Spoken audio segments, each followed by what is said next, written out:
Hello hello. কয়েকদিন আগে ছিল আমার ছোট দেওরের জন্মদিন, আর ওর জন্মদিন উপলক্ষে আমাদের বাড়িতে হয়েছিল ফ্রাইড রাইস আর চিকেন কষা, আরও অনেক কিছুই ছিল। সেটা না হয় তোমাদের সাথে পরে শেয়ার করি। ওই ফ্রাইড রাইস বানানোর জন্য প্রথমে সব সবজিগুলো কেটে নেওয়া হয়েছিল, যেমন বিন কড়াই, গাজর, ক্যাপসিকাম, কড়াইশুঁটি। আর একে একে ওই সবজিগুলো লবণ দিয়ে ভালো করে ফ্রাই করে নিতে হবে। ফ্রাইড রাইসের চালটা কিন্তু 1 থেকে 1.5 ঘন্টা আগে ভিজিয়ে রাখতে হবে। এবার হাঁড়ির মধ্যে জল দিয়ে জলটা একটু ফুটে গেলে ভিজানো চালটা দিতে হবে, আর দিতে হবে জায়ফল, জয়িত্রী আর গোটা গরম মশলা। আর হ্যাঁ, কাজু কিশমিশটাও কিন্তু এর মধ্যে দিয়েছিলাম। আর অল্প করে দিতে হবে সাদা তেল, তাহলে কিন্তু ভাতটা হেভি ঝরঝরে হবে। আর দেবো পরিমাণ মতো লবণ।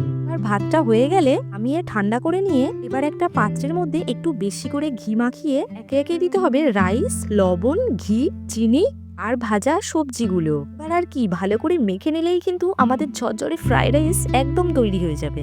আর এটা খেতে কিন্তু জাস্ট অন্য লেভেলের ছিল। তাহলে গাইস, ভিডিওটা কেমন লাগলো জানিও, আর ভালো লাগলে কিন্তু চ্যানেলটা সাবস্ক্রাইব করতে একদম ভুলো না। আজকের মতো তাহলে বাই।